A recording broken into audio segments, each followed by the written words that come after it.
Hello, I welcome you all here in this video. और मैं आशा करता हूँ कि आप सब लोग अच्छे होंगे और आप सब लोग स्वस्थ होंगे।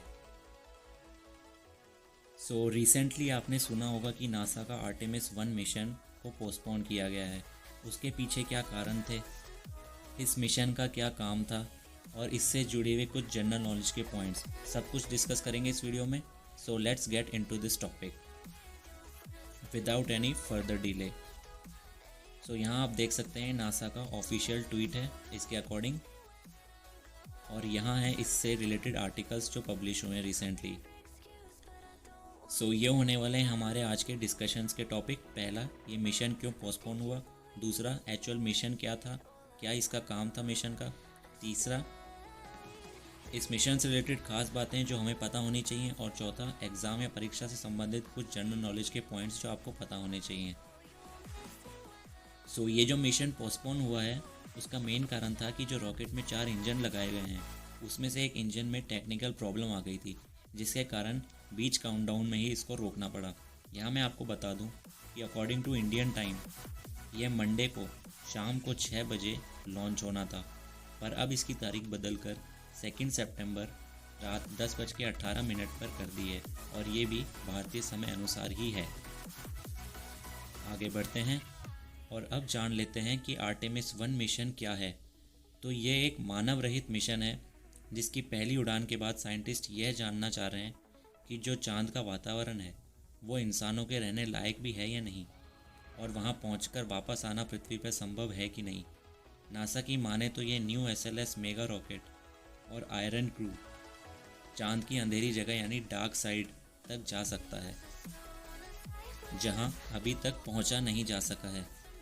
अगर देखा जाए तो क्रू कैप्सूल एस्ट्रोनॉट्स के लिए होता है और एस्ट्रोनॉट इसमें रहते हैं, लेकिन इस टाइम आर्टेमिस 1 मिशन में ये खाली रहेगा।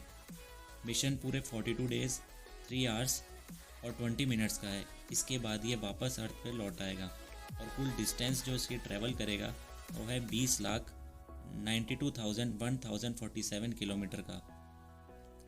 चलिए आगे बढ़ते हैं और अब जान लेते हैं इससे संबंधित 3 खास बातें।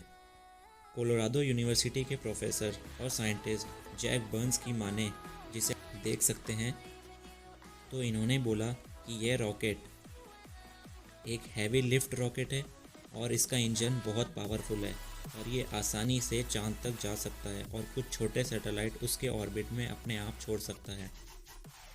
यहाँ चांद से मतलब है चांद की डार्क साइड, उसकी अंधेरी सतह तक जाना।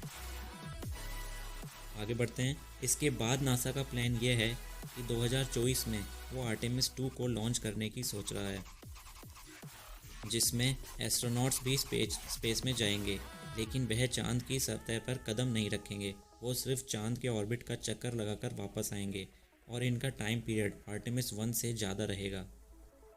तो बेसिकली ये लोग वहाँ जाएंगे लेकिन वहाँ उतरेंगे नहीं चांद पे, ये उसके ऑर्बिट में चक्कर लगा के उसको देखकर वापस आएंगे।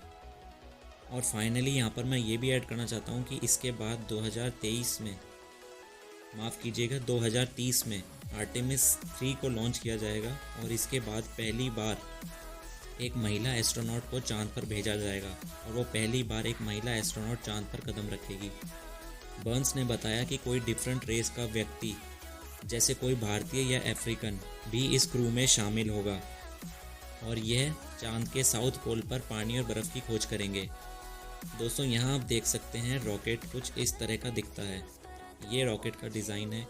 ये नीचे आप देख सकते हैं कि निचली तरफ उन्होंने 4 इंजन लगाए हैं और साइड में जो 2 वाइट कलर के आपको छोटे रॉकेट दिख रहे हैं वो हैं इसके बूस्टर रॉकेट, कुछ इस तरह के।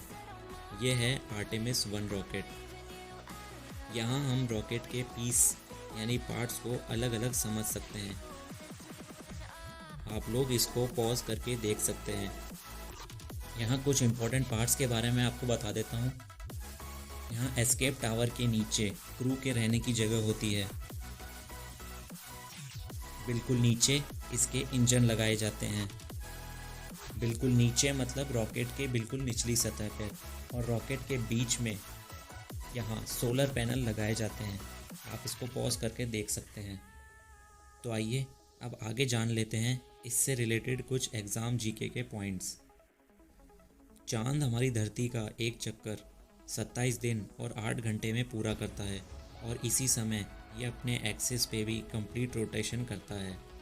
आमतौर पर बोलें तो इसी वजह से हम चांद की कभी भी डार्क साइड यानी जहाँ तक रोशनी नहीं जाती उस सतह को हम कभी नहीं देख सकते और वहीं तक पहुँचने के लिए ये मिशन है। आइए थोड़ा सोलर सिस्टम को जानते हैं। हमारे सोलर सिस्टम में 181 सैटेलाइट पूरे 8 ग्रहों की मिलाकर है।